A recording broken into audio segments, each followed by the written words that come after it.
Bismillahirrahmanirrahim. Kumpulan hadis Nabi SAW memuliakan waktu.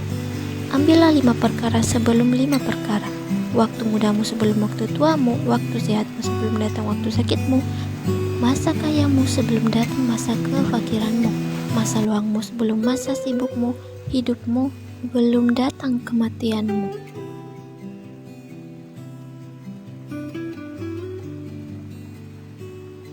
Satu hari bagi seorang berilmu lebih baik daripada setahun bagi orang dungu.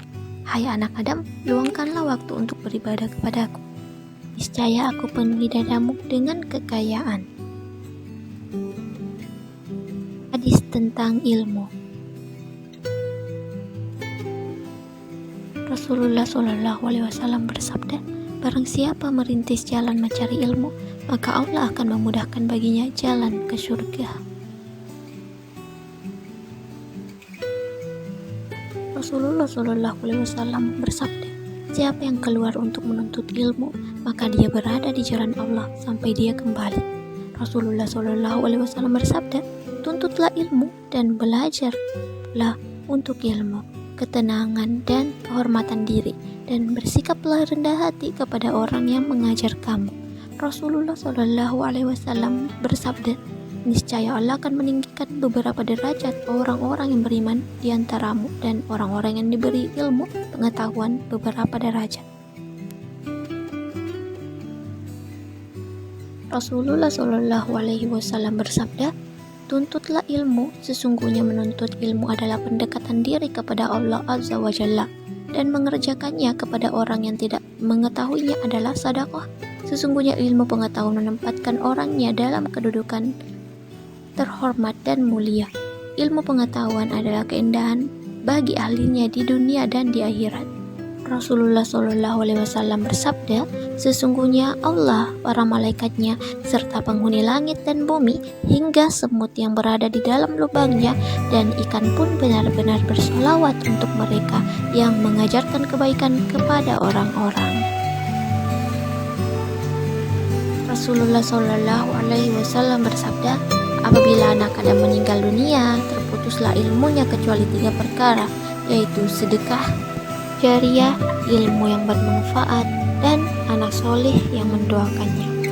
Dari Abu Humairah radhiyallahu anha bahwasanya Rasulullah SAW bersabda, keutamaan orang berilmu terhadap seorang ahli ibadah seperti keutamaan aku terhadap orang yang paling rendah di antara kamu.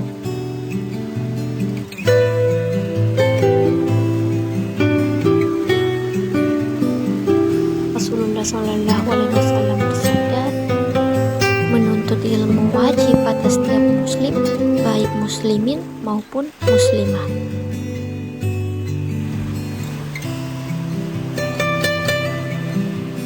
Rasulullah SAW bersabda, siapa yang Allah kehendaki menjadi baik, maka Allah akan memberikannya pemahaman terhadap agama.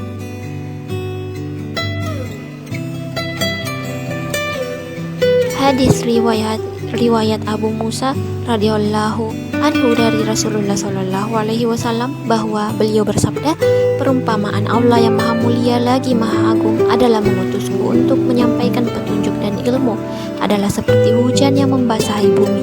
Sebagian tanah bumi tersebut ada yang subur sehingga dapat menyerap air serta menumbuhkan rumputan, dan sebagian lain berupa tanah-tanah tandus yang tidak dapat menyerap air, lalu Allah memberikan manfaatnya kepada manusia sehingga mereka dapat meminum darinya, memberi minum dan mengembalakan ternaknya di tempat itu. Yang lain menimpa tanah datar yang gundul yang tidak dapat menyerap air dan menumbuhkan rumput. Itulah perumpamaan orang yang mendalami ilmu agama Allah dan memanfaatkannya sesuai ajaran yang Allah utus kepadaku, di mana dia tahu dan mau mengajarkannya, dan juga perumpamaan orang yang keras kepala yang tidak mau menerima petunjuk Allah yang karenanya aku diutus.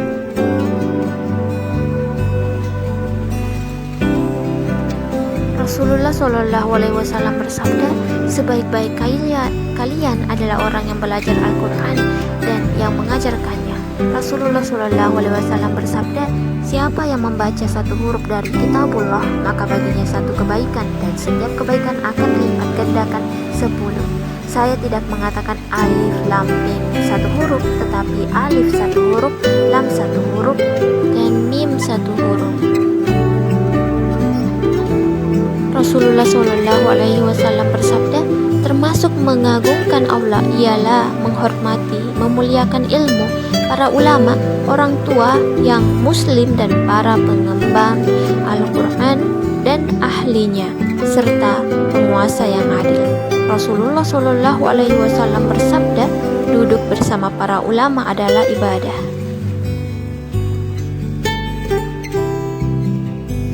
Rasulullah Shallallahu Alaihi Wasallam bersabda, saling berlakulah jujur dalam ilmu dan jangan saling merahasiakannya. Sesungguhnya berkhianat dalam ilmu pengetahuan lebih berat hukumannya daripada berkhianat dalam harta.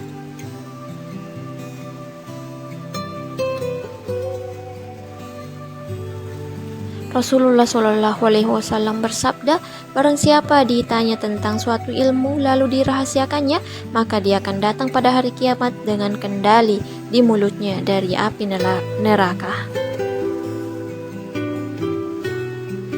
Rasulullah Shallallahu Alaihi Wasallam bersabda, janganlah kalian menuntut ilmu untuk membanggakannya terhadap para ulama dan untuk diperdebatkan di kalangan orang-orang bodoh dan buruk pengadilannya.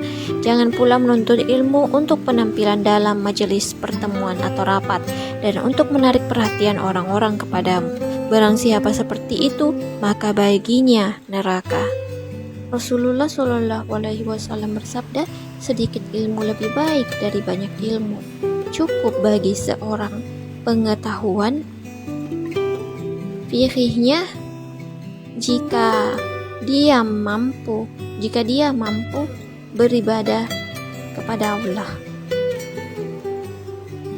dengan baik, dan cukup bodoh bila seseorang merasa bangga atau ujub dengan pendapatnya sendiri.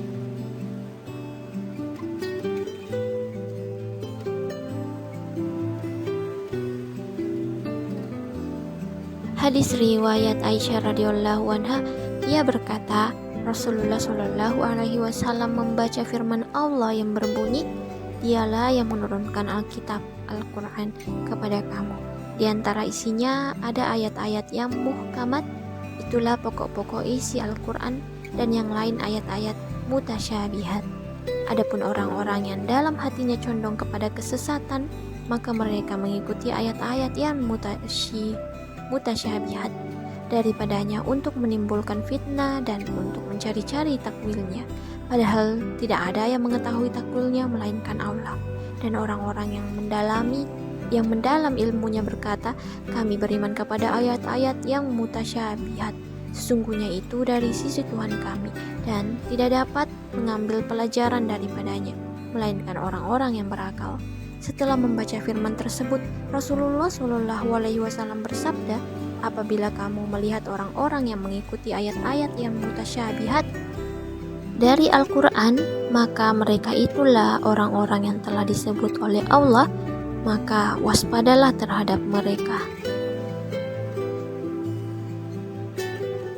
Rasulullah Shallallahu Alaihi Wasallam bersabda, apabila kamu melihat seorang ulama bergaul erat dengan penguasa, maka ketahuilah bahwa dia adalah pencuri. Rasulullah Shallallahu Alaihi Wasallam bersabda, sebaik-baiknya pembantu iman adalah ilmu, sebaik-baiknya pembantu ilmu adalah akal, sebaik-baiknya pembantu akal adalah kelembutan, sebaik-baiknya pembantu kelembutan adalah kelunakan. Rasulullah Shallallahu Alaihi Wasallam bersabda, orang yang paling pedih siksaannya pada hari kiamat ialah seorang alim yang Allah menjadikan ilmunya tidak bermanfaat. Hadis riwayat Abdullah bin Amr bin Ash radhiyallahu anhu, ia berkata, Aku pernah mendengar Rasulullah Shallallahu Alaihi Wasallam bersabda, sesungguhnya Allah tidak mengambil ilmu dengan cara mencabutnya begitu saja dari manusia. Akan tetapi Allah akan mengambil ilmu dengan cara mencabut nyawa para ulama, sehingga ketika Allah tidak meninggalkan seorang ulama pun, manusia akan mengangkat pemimpin-pemimpin yang bodoh, yang apabila ditanya mereka akan memberikan fatwa tanpa didasarkan ilmu, lalu mereka pun sesat serta menyesatkan. Hadis riwayat Anas bin Malik radhiyallahu anhu, ia berkata, Rasulullah Shallallahu Alaihi Wasallam bersabda, di antara tanda-tanda hari kiamat ialah diangkatnya ilmu, munculnya kebodohan, banyak yang meminum arak, dan timbulnya perzinaan yang dilakukan secara terang-terangan. Dari Abdullah bin Amr radhiyallahu anhuma bahwa Nabi Shallallahu Alaihi Wasallam berlindung dari 4 perkara, yaitu ilmu yang tidak bermanfaat, hati yang tidak khusyuk, doa yang tidak didengar, jiwa yang tidak kenyang. Diriwayatkan pula oleh Tirmizi dari hadis Abu Hurairah yang semisal dengan hadis 123, tetapi beliau menambahkan di akhir doa dengan lafaz, dan tambahkanlah padaku ilmu, segala puji bagi Allah atas setiap keadaan, dan aku berlindung kepadanya dari keadaan penduduk neraka. Ya Allah, tambahkanlah ilmu bagiku dan jangan Engkau memalingkan hatiku. Tak ada melarat yang lebih parah dari kebodohan, dan tak ada harta yang lebih bermanfaat dari kesempurnaan akal. Ya Allah, aku berlindung kepadamu dari kelemahan, rasa malas, sifat pengecut, menyia-nyiakan usia, dan sifat kikir. Kaya bukanlah diukur dengan banyaknya kemewahan dunia, namun kaya ghina adalah hati yang selalu merasa cukup.